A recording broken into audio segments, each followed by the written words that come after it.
Gives us great delight to welcome one of the greatest basketball players that has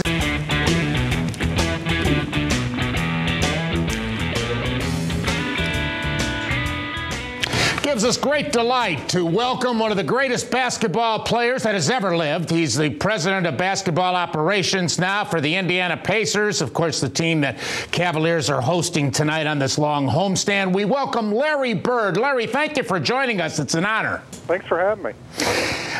Your team started off great, and of late, little bumps along the road. And last night, I know you got to be concerned. How's Granger?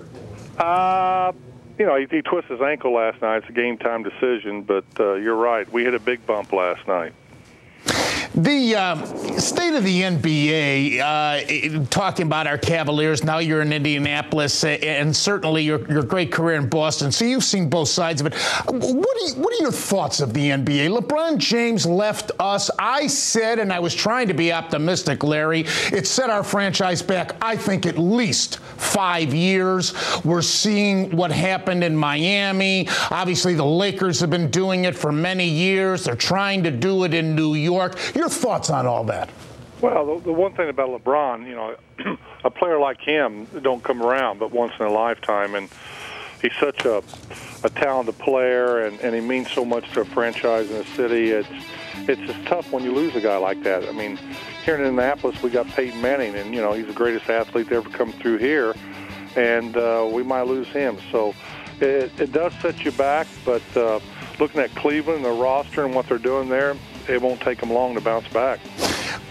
But realistically, and nothing against your Pacers or any other team in the Eastern Conference, realistically, doesn't it come down to Chicago if Rose is healthy and Miami in the East and only about 3 or 4 teams in the West? Is there a concern for fans of an imbalance that the mid-level teams can't compete for the NBA crown? Well, it's always tough to compete, especially in a small market, because we don't drive the revenues of the major markets. And so every draft choice, every trade you make has got to be right on the money, or you ain't going to be able to compete. If you look at the history of the league, the last few years, everyone except Oklahoma City has been in there, has been a taxpayer. So, you know, it's difficult, but it's our job to do the best we can, and hopefully we can build a team good enough to compete.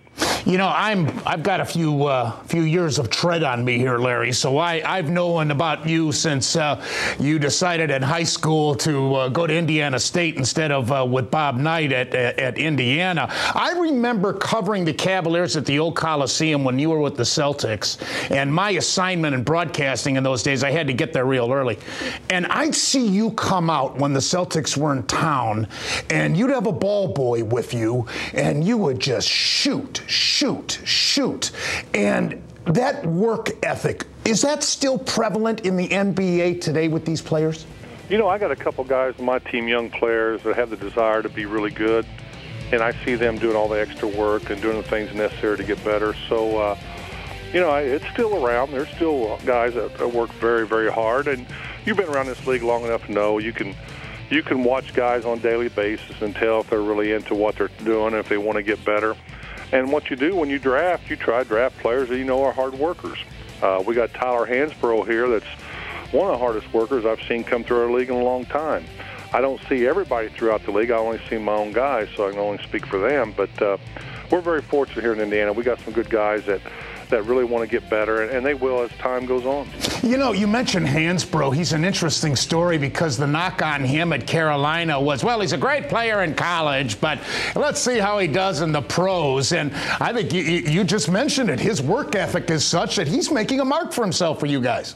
Yeah, if you find players that play extremely hard and work on their game, they're only going to get better. And sometimes it takes some guys longer than the others. And Tyler's had his ups and downs. But the one thing you're going to get out of a guy like Tyler is he's going to go after you every day. And he's going to come in here ready to practice and ready to play and ready to get better. So there's only room for improvement, and he'll continue to get better as he goes on with his career. Recently, I had some fun with our viewers and talking about, in my opinion, the greatest teams of all time. And I obviously mentioned your team with Parrish and McHale and Dennis Johnson and Ainge, and went back even further with the Boston tradition with Russell and Havlicek and that whole crew. Your rivalry with Magic Johnson is so unique because it started in college with Indiana State and Michigan State for the championship.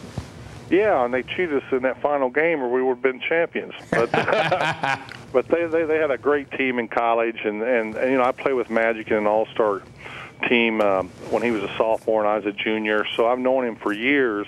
Then I just carried over the NBA, and you know, him going to the Lakers, me in Boston, made it very interesting, and we competed throughout our whole careers, and it was a blast. You know, when you play against the best and you try to compare yourself to different players, and you want to continue to get better, and obviously you want to win every game, but when you're playing against guys like Michael against them and Magic and some of the teams I played against, you're not going to win every night, but at least you can learn and you can improve, and hopefully you can win a championship. Why did you decide on Indiana State rather than Indiana being an Indiana product? Well, actually, I went to IU first, and I came from a very poor family, and, you know, after about 3 or 4 weeks there, actually, when I came out of high school, I wanted to go work for a year, then go to college. But I had a lot of pressure on me to go ahead and decide where I was going to go. And I got to IU, and I was treated very well. I had a good roommates, and then I had, you know, they had an excellent team. They were undefeated that year. And Coach Knight was extremely nice to me. It's just that I didn't have no money. I didn't have no clothes, and I felt that I was out of place. So I went home and worked for the rest of the year, and decided to go to Indiana State, and the rest is history. Do you believe that college football and basketball players should be paid? Oh, I don't know. That's a great debate. You know, I could have surely used it back when I was coming into college. It would help a lot of kids. It's tough. I really don't know because I'm not involved in that. But if they did pay him, I'd feel a lot better. What are your thoughts? Of course, when we got James, he was right out of high school. Kevin Garnett came out of Chicago right out of high school. Kobe and so many other stories. But they've changed that where now you got to go to 1 year of college. What's your thoughts on that? Well, I mean, if you look at our draft histories in the last 3 years since I took over here for Donnie Walsh, I really drafted guys that's been in college for a while. I think they're more apt to come in and listen and improve their games and know a little bit about being out on their own. So when I draft a guy, I take a hard look at how many years he went to college. And, you know, everybody should be able to have a job at whatever age they want to. But, you know, it's really a lot better for our league and really our fans if guys have 2 to 3 to 4 years in school. How you were part of the original Dream Team that won the gold medal for the United States. That was back in '92. How disturbed, upset, peeved off, call it what you want, when the United States had to settle for the bronze? And I say all the time, Larry, I think we were fortunate to win the bronze that year. Yeah, well, the United States in basketball is not bronze players. You know, I mean, we're gold, and that should be our mindset going in every time. And you know, if you're good at something, you want to be good forever. And we have enough talent here in the United States to win a gold every year, and we should do it. Jerry Colangelo, since taking over the reins, has revitalized the interest and, of course, brought Mike Krzyzewski in. And we've regained that pride, at least in this last games. Yeah, and, you know, we got guys that really want to be on the Olympic team. There for a while, I was at a meeting one time, and there was some talk about, you know, maybe the guys really didn't want to play in the Olympics. And I never bought that. I thought anytime you have a chance to play for your country, you should step up the plate and do it. And the guys have responded very well, and I'm very happy about that. You've won MVPs, the NBA Final MVPs, NBA championships. How does that gold medal compare? Well, you really can't compare them. There's a difference playing for your city or your region than playing for your country. And I've always taken a lot of pride in both of them. But, you know, I can't say that the gold medal was better than any NBA championship, but I tell you, it is all special. And that team I was on in '92, you can't find a better group of guys that were so determined, so focused, and we just had a blast doing it. I don't have those scores in front of me, but I loved it. It seemed like you guys were winning by 40, 50 points every game. Well, when you got Patrick Ewing, David Robinson, Karl Malone, John Stockton, Scottie Pippen, guys coming off your bench, and myself, you're going to be pretty good. You know, we've seen this in hockey, the international talent coming from different countries. Now we've got it in the NBA, Larry. Yeah, I think we got over 70, 80 guys, and I think it's great. You know, when Dave Gavitt, old mentor of mine, told me years ago, the 92 Olympic Dream Team will change the world of basketball, and boy, he was right on it. Because after that, we had an influx of players from Europeans coming over and playing our league and doing very well. And, you know, that may have been the problem with that year we took the bronze, in that maybe we took for granted that the world was catching up. Well, they were catching up. I mean, if you looked around back in the early 90s, there was a ton of foreign coaches over here trying to find out the system and how we played and how you train players. And as we stood still, they were moving ahead of us. So I think we're back on track now, and we're going for the goal again. What do you think of this, they're calling him Linsanity in New York, this young player who bounced around, and now look at him, my oh my. Yeah, I've always said there's guys in the D-League, if they got an opportunity and got time, they could have a lot of success in our league. But very happy for the young man. You don't see this come around in our league very often. But he's doing an amazing job for New York. And, you know, like I tell people, I'm not really big on as a New York fan, but you always want to see some guys have some success. You know, I don't mean to put you on the spot, but you've had to have offers to go back to Boston. You're such an icon nationally, but especially there. You're in your home state, though. I mean, have you had thoughts before you want to, retire to go back to Boston? Well, I love Boston, and I have a lot of fans out there, and they treat me very good.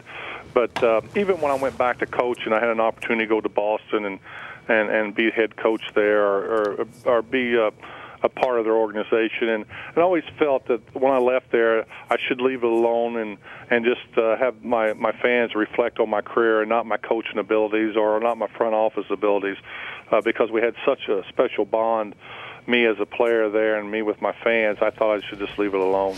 You stay in touch with your old teammates with the Celtics?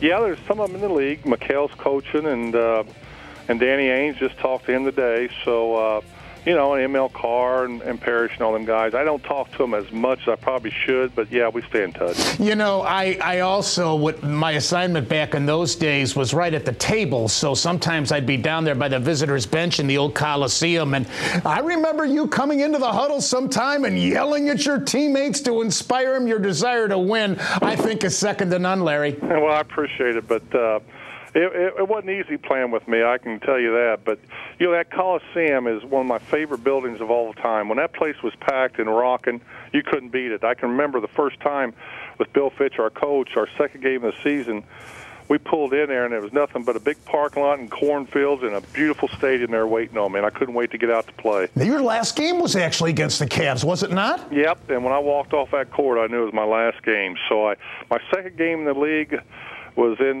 Cleveland, and my last one was in Cleveland. I got to tell you, when I drive by there now, it's an eerie feeling, Larry, because, it's all flat, it's all prairie, all weeds, overgrown, kind of an eerie feeling to think of what it was at one time. Yeah, it was beautiful, and it was a great place to play, and it was the first time I've ever seen a practice court in one of the NBA arenas, and I used to use it quite often, but I tell you, I loved that building, and I enjoyed every time I went there to play. Larry, thanks so much for giving us the time. Best of luck to you and the Indiana Pacers, and again, thanks so much for joining us. Thanks for having me. Larry Bird, the greatest, of course, of all time, and many basketball experts' eyes and opinions. Certainly one of the greatest Celtics in the storied history of the Celtics, and now the president of basketball operations for the Indiana Pacers.